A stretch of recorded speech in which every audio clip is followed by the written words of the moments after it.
Picture this. It's the height of summer in 1462. You're a soldier in the Ottoman army, the greatest military force the world has ever seen. You've witnessed the fall of Constantinople. You've seen empires crumble. Now you're marching into a small territory called Wallachia to deal with a troublesome prince. This should be simple. This should be quick.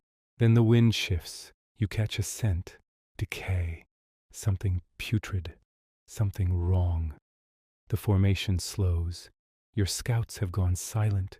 You crest a hill overlooking the capital. And that's when you see it, a forest stretching before you. Except these aren't trees, they're people. 20,000 of them, your fellow soldiers, your countrymen, hoisted skyward on sharpened wooden poles, organized in perfect rows that disappear into the distance. Some corpses have been rotting for weeks, swollen and darkened. Others are still alive, still writhing, still making sounds you'll never forget. Your Sultan, the conqueror of Byzantium himself, witnesses this scene and makes an immediate decision. He turns the entire army around. What kind of person conceives something like this? And here's what should genuinely disturb you. This wasn't insanity. This was tactical genius, cold calculation, frighteningly effective. Everything you think you know about Vlad, the Impaler, is incomplete. Not false, but incomplete, because the reality cuts deeper than any legend. This is the complete account of how one individual weaponized human terror so brilliantly that it altered the trajectory of empires, and by the conclusion you'll grasp why the true nightmare wasn't the physical acts, but the psychological warfare. Let's begin with a question rarely considered. What shatters a person so thoroughly that they become capable of such acts? The year is 1442. Vlad is 11 years old. His father, Vlad II, known as Drakul meaning dragon, has just struck a bargain with darkness itself, not metaphorically, literally, with Sultan Murad II of the Ottoman Empire. The arrangement is straightforward. Vlad's father maintains his position as ruler of Wallachia. In return, he surrenders his two youngest sons as hostages, their living insurance policies, human guarantees of loyalty. Young Vlad and his brother Radu are ripped from everything they know and transported to the heart of Ottoman power, not imprisoned in dungeons but kept as honored guests in the palaces at Edirne and later Egrigos. They receive elegant garments, comprehensive education, military instruction. They are taught Turkish, Arabic, philosophy, and Islamic theology. On the surface it appears privileged, but here's what gets overlooked in most retellings. This wasn't education, this was psychological conditioning. Vlad spent his developmental years from 11 to 17 observing his captors master the mechanics of empire. He studied how the Ottomans wielded fear as an instrument of governance. He witnessed public killings designed not merely to punish, but to psychologically devastate entire populations into compliance. He discovered that terror, when deployed with surgical accuracy, surpassed any military force, and he learned something else equally important. He was completely helpless. While his younger brother Radu adjusted, even developing a genuine bond with the Sultan's son Mehmed, Vlad resisted. According to Ottoman court documentation, he faced regular punishment for his rebellious nature. Some historical accounts indicate beatings, possibly torture. The precise details vanished with time, but what's undeniable is this: something essential fractured within him during those years, or perhaps more precisely, something crystallized. He developed what contemporary psychologists might diagnose as a persecution complex paired with an obsessive drive for control, but he channeled it deliberately. Every punishment he experienced, he analyzed. Every torture method he observed, he committed to memory. He was constructing a mental armory, element by element. In 1448, after 6 years held captive, Vlad finally returned to Wallachia. He was 17 years old. 2 months later, his father was murdered by rival boyars, the aristocracy who manipulated both Ottoman and Hungarian powers for advantage. His older brother Mircea was buried alive. Vlad stood alone, encircled by adversaries, supported by no one. And here's where the narrative becomes fascinating. He didn't simply crave vengeance. He wanted to reconstruct reality in the reflection of his trauma. He would take everything the Ottomans had demonstrated about terror and refine it into something unprecedented. But first, he needed patience. For 6 additional years, Vlad existed in exile, scheming, strategizing, mastering military science and political manipulation.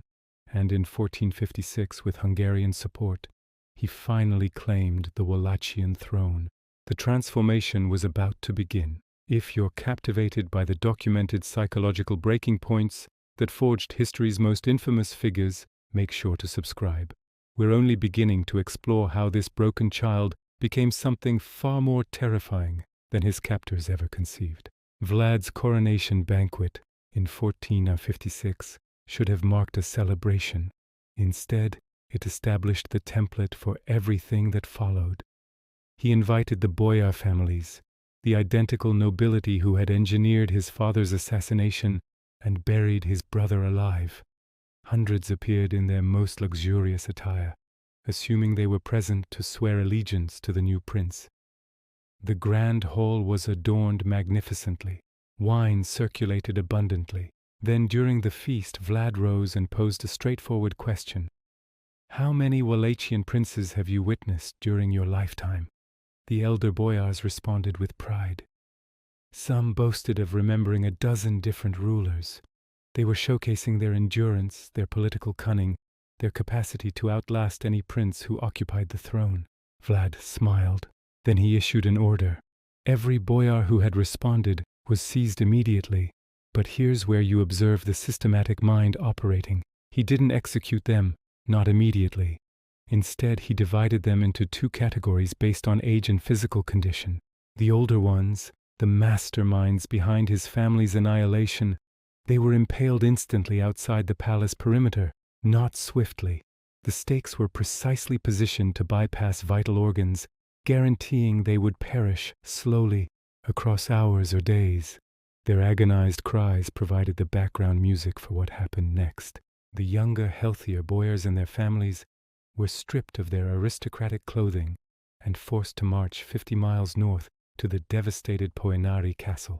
There, they received an option that wasn't genuinely a choice. Reconstruct the fortress with your bare hands or perish. For months they transported stones up the mountainside. They labored until their hands bled raw, until their fine garments decomposed off their bodies, until they dropped from complete exhaustion. Most perished during the construction. The survivors? They were permanently altered. Vlad had effectively eliminated the old aristocracy and replaced them with a new hierarchy who owed everything to him and existed in absolute terror of his disapproval. This wasn't merely revenge. It was a systematic deconstruction of the power structure that had weakened Wallachia. And it exposed something essential about Vlad's psychology. He didn't merely want compliance, he wanted to shatter people so completely that compliance became their sole possible reaction. But this remained domestic affairs. The boyars were Wallachian. What Vlad executed next would transmit shockwaves across empires. In 1459, Sultan Mehmed II, indeed the identical Mehmed who had been Vlad's childhood acquaintance, dispatched envoys to Wallachia demanding the yearly tribute that Vlad's father had consented to pay. The demand arrived with an additional affront. Vlad was to appear personally in Constantinople to renew his pledge of vassalage. The envoys arrived anticipating the standard political performance. Perhaps some bargaining, maybe a compromise proposal. What they received was a glimpse of damnation. When they entered Vlad's court and declined to remove their turbans, an authentic religious custom in Ottoman protocol, Vlad requested they explain their tradition. They did, likely relieved that he appeared interested in comprehending rather than offended. Vlad nodded thoughtfully. Then he spoke words that must have chilled their blood. I respect someone who honors his beliefs so completely. Allow me to help you honor it permanently. He commanded his guards to nail the turbans directly to their skulls. Consider the precision of that cruelty. He didn't kill them. He mutilated them in a manner that was both symbolically charged and medically calculated to ensure they'd survive the journey back to Constantinople. They were walking declarations, their screams resonating across the countryside as they fled back to the Sultan. When Mehmed received his envoys, these men he'd dispatched in good faith, now permanently disfigured and driven half insane by agony, he understood instantly. This wasn't the childhood companion he recalled. This was something evolved, something that had absorbed the Ottoman teachings in terror and transformed them into something even the Ottomans hadn't envisioned. Conflict was now unavoidable. But before that conflict arrived, Vlad had additional messages to transmit. Here's what most people misunderstand about impalement. It wasn't simply execution, it was precision engineering.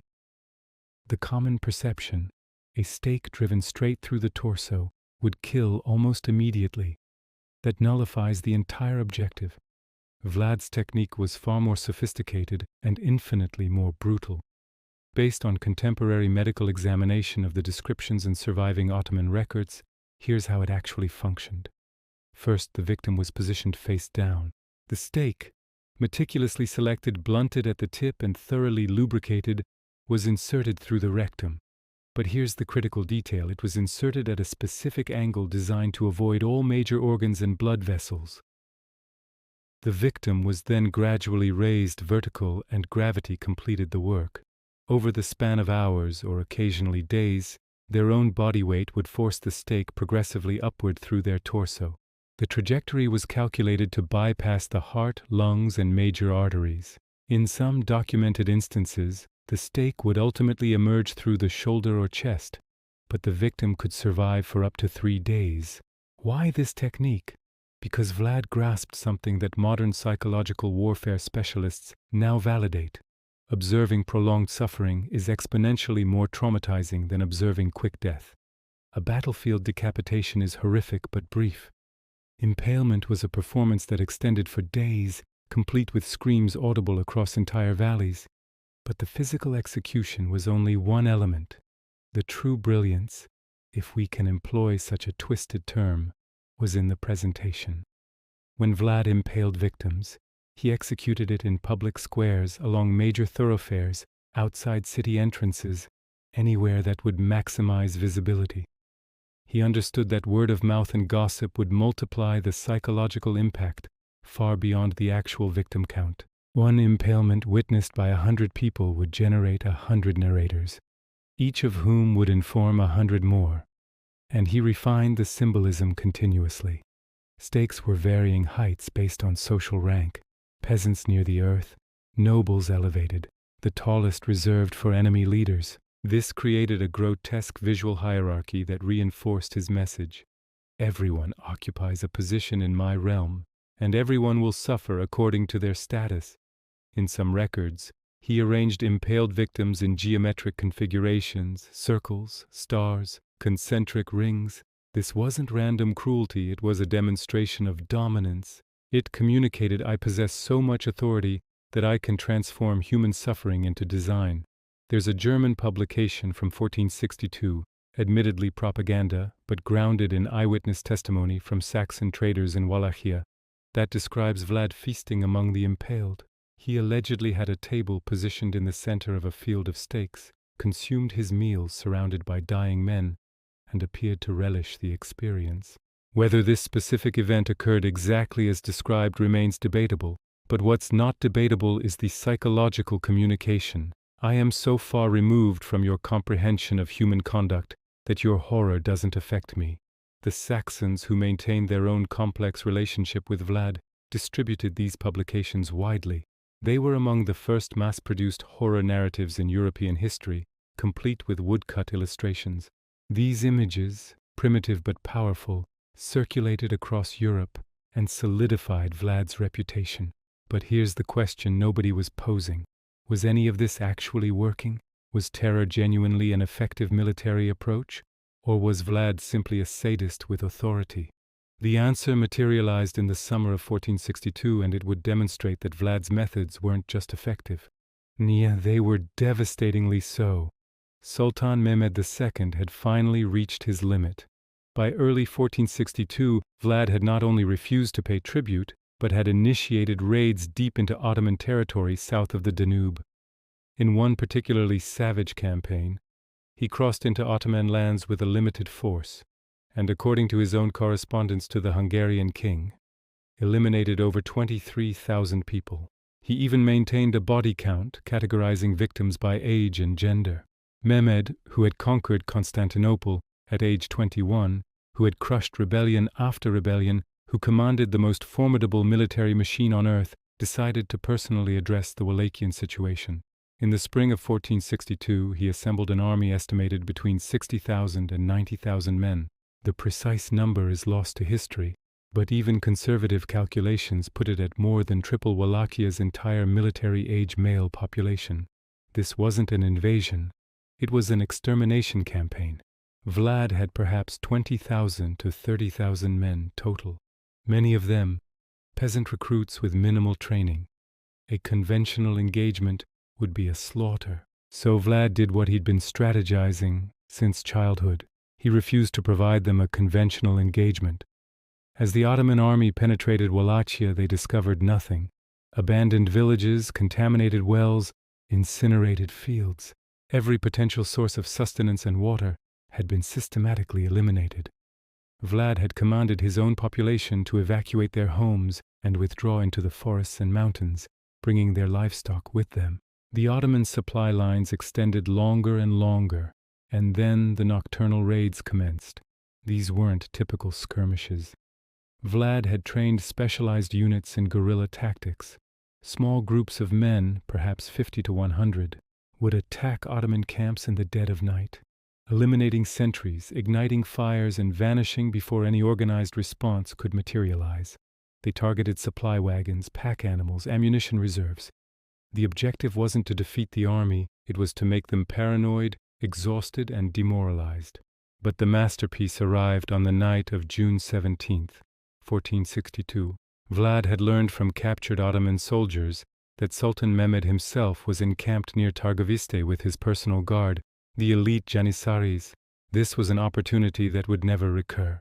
Vlad personally commanded a force of approximately 10,000 men, in what became known as the night attack. Under cover of darkness, they penetrated the massive Ottoman camp with one objective: assassinate the Sultan. Contemporary records describe absolute pandemonium.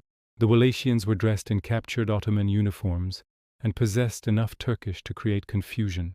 They ignited tents, stampeded horses, and specifically targeted the section of camp where the Sultan's pavilion stood. They came within yards of Mehmed himself. Some historians believe Vlad and the Sultan were briefly in visual contact across the burning camp, but the Janissaries maintained their position, forming a defensive perimeter around their leader. After hours of close-quarters fighting, Vlad realized he couldn't penetrate through. He commanded a retreat, and his men evaporated back into the night as abruptly as they'd materialized. The Ottoman casualties were relatively modest, perhaps 2,000 killed, though Ottoman sources minimized the figures. But the psychological devastation was catastrophic. The Sultan of the Ottoman Empire, in the center of his own army, had nearly been assassinated by a vastly outnumbered enemy who struck from nowhere and disappeared like phantoms. Mehmed's commanders were shaken, his soldiers were exhausted, and they were still weeks from Constantinople, marching through a lifeless landscape where every shadow might conceal an enemy. Then they reached the capital, and they witnessed what Vlad had been preparing for them. No written description can fully capture what Mehmed's army encountered on the approach to Targoviste in late June 1462, but we can attempt it. Imagine you're an Ottoman soldier. You've been marching for weeks through scorched territory. You're starving, exhausted, and nervous from constant night raids. You haven't seen the enemy in days, they've simply vanished. That should be reassuring. It feels like a trap. As you approach the Wallachian capital, the odor strikes first. If you've ever smelled a dead animal decomposing in summer heat, multiply that by thousands. Then add the sweet, nauseating smell of decomposing human flesh. It's so concentrated you can taste it. Then you observe the stakes. The first one, then 10, then 100. Then you realize there is no conclusion. They extend to the horizon in every direction. Contemporary records say the field of impaled bodies stretched for nearly 2 miles in length and over half a mile in width. Modern historians dispute the exact number. Ottoman sources, probably minimizing for propaganda purposes, claim 10,000. Wallachian and Hungarian sources claim up to 20,000. The truth is probably somewhere between 15,000 and 20,000 impaled bodies. But here's what makes your skin crawl. This wasn't random. The stakes were positioned in precise geometric configurations. concentric circles radiating outward from the capital height ordered rows. In some sections they formed star configurations, visible from elevated ground. Vlad had invested weeks, possibly months, preparing this. He'd captured Ottoman soldiers and collaborators from earlier raids and border conflicts. He'd kept them alive specifically for this purpose. Some of the bodies had been deceased for weeks, decomposing in the summer heat. Others had been impaled more recently, and some, according to multiple sources, were still living. The Byzantine chronicler Launikos Chalkokondyles, who interviewed eyewitnesses, wrote that the moaning of the dying could be heard across the entire field. Some had been impaled for days, their bodies slowly consuming themselves, too weak to scream, but still conscious. The Ottoman troops, hardened veterans who had conquered cities and slaughtered countless enemies, reportedly began vomiting. Some refused to advance further. Others started deserting in the night, willing to risk execution rather than continue through this nightmare. And at the center, on the tallest stake of all, was Hamza Pasha, a high-ranking Ottoman commander, captured in an earlier skirmish. His body, dressed in the remnants of his military finery, was positioned directly facing the route of the Sultan's approach. A personal message from Vlad to Mehmed. This is what I'll do to your finest men. Imagine what I'll do to you. Sultan Mehmed II, remember, this is the man who watched Constantinople's walls crumble under his cannons, who had ordered his own share of executions and massacres, reportedly halted his horse, and stared in silence for several minutes. Different sources record different versions of his response, but the most widely accepted comes from Chalkokondyles. It is not possible to deprive of his country a man who has done such great deeds, who knows how to put his power to such use. A man who had done such things was worth much. This wasn't praise, it was acknowledgement. The Sultan was recognizing that he was confronting something he didn't fully comprehend. A mind that had absorbed Ottoman methods and evolved them into something even the Ottomans couldn't rival. The military situation was already deteriorating. Supply lines were overextended. The scorched earth tactics had succeeded. The night raids had destroyed morale. The Sultan's own commanders were recommending retreat, but the forest of the impaled was the psychological breaking point. It demonstrated that conventional military thinking didn't apply here. Vlad wasn't attempting to win battles. He was attempting to break minds, and it was succeeding. Within days, Mehmed ordered a general retreat. He left a contingent under Vlad's younger brother Radu to continue harassing Vlad, but the Sultan himself withdrew with the main army. The most powerful military force in the world had invaded a tiny principality with overwhelming numbers and been turned back, not by military defeat but by sheer psychological warfare. Vlad the Impaler had won. But the story doesn't conclude there, because what comes next reveals the ultimate tragedy. That terror, however effective in the short term, always consumes its wielder in the end. You think that turning back the Ottoman Empire would make Vlad a hero in Christian Europe. In some respects it did. The Hungarian king and the Pope praised his defense of Christendom. But here's what they didn't comprehend. Vlad couldn't deactivate it. The methods that defeated the Ottomans didn't stop with the Ottomans. He used them on everyone. By late 1462, Vlad was impaling Wallachian merchants for price manipulation. He was impaling boyars suspected of disloyalty based on gossip. He was impaling entire villages for minor infractions. The instrument he'd forged to defeat a superior enemy had become his only instrument for everything. His political position deteriorated rapidly. His brother Radu, backed by Ottoman golden soldiers, positioned himself as the reasonable alternative. Hungarian support evaporated as Vlad's increasingly erratic conduct alienated his allies. By November 1462, just months after his greatest triumph, Vlad was forced to flee into Hungarian territory. And here's the bitter irony. He was imprisoned by his supposed ally, King Matthias Corvinus of Hungary, on charges that remain unclear to this day. Some sources say Matthias fabricated correspondence to make Vlad appear like he was negotiating with the Ottomans. Others suggest Vlad had become such a liability that even his Christian allies wanted him removed. He spent 12 years in Hungarian captivity, not the brutal imprisonment of his Ottoman youth, but house arrest in comfortable quarters. He even married a Hungarian noblewoman and had children. By all accounts, he was a model prisoner. But in 1476, opportunity returned. Wallachia had descended into chaos under a series of weak rulers. Moldavia's prince, Stephen the Great, helped orchestrate Vlad's return to the throne, backed by Hungarian and Moldavian troops. Vlad reclaimed his throne in November 1476. He had perhaps 2 months to rule. In December 1476 or January 1477, the exact date is lost. Vlad was killed in battle against an Ottoman force near Bucharest. The circumstances are unclear. Some sources say he was killed by his own men, either through betrayal or because they mistook him for an enemy in the chaos. Others say he was overwhelmed by Ottoman soldiers. What's certain is the aftermath. His head was severed, preserved in honey, and sent to Sultan Mehmed in Constantinople as proof of death.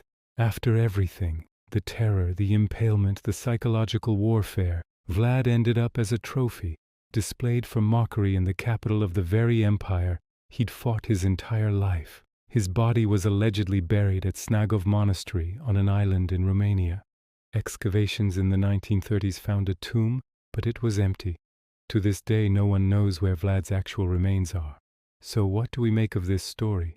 In Romania, Vlad is often celebrated as a national hero, a brutal but effective leader who stood against overwhelming odds and preserved independence. There are statues of him. His face appears on tourist merchandise. To the rest of the world, especially after Bram Stoker's 1897 novel Dracula loosely borrowed his name in history, Vlad became synonymous with vampirism and supernatural evil, which, in a perverse way, lets us off the hook. It's easier to think of him as a monster, something inhuman, than to confront the real horror. Because the real horror is this. Everything Vlad did was human. Painfully, terrifyingly human. He wasn't born a monster. He was manufactured by a system that taught him that power comes through terror, that survival requires absolute ruthlessness, that empathy is weakness, and he took those lessons and refined them to their logical extreme. The Forest of the Impaled wasn't madness. It was applied psychology. The night attacks weren't random violence. They were precision military strategy. Every impalement, every mutilation, every public display of suffering was a calculated move in a larger game. And here's what should keep you awake at night. It worked. Against impossible odds, using nothing but calculated terror, Vlad turned back an empire. He proved that fear, properly weaponized, could accomplish what armies couldn't. The question isn't whether Vlad was evil. That's obvious. The question is, what does it reveal about human nature that this method was so effective? And what other calculated horrors are hiding in history's shadows, waiting to teach us lessons we'd rather not learn? If you want to keep uncovering the uncomfortable truths that textbooks bury, subscribe. Because history's darkest chapters aren't just about what happened, they're about understanding why it worked. And that's the knowledge we can't afford to forget.